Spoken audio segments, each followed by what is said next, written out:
let's talk about, I distilled all my learnings into 4 different things. If you are, let's say, you are an engineer for 4 or 5 years and you want to dabble into the marketing side, right? And you want to get into the marketing side.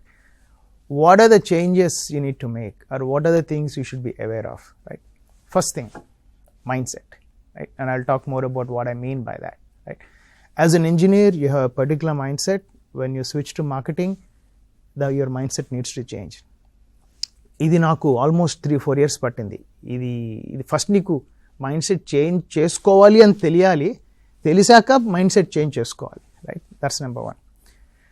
Number 2, gray. What do I mean by that? What's gray? Right? Engineering lo typically we deal with black and white. You get a set of requirements and you execute to that. But once you move to marketing, very few things are black and white. Most of the things are in gray, and I'll talk a little bit more about that, right? This is the second thing. Third thing, simplify, right? This is extremely important. I'll talk about this in a little detail, right?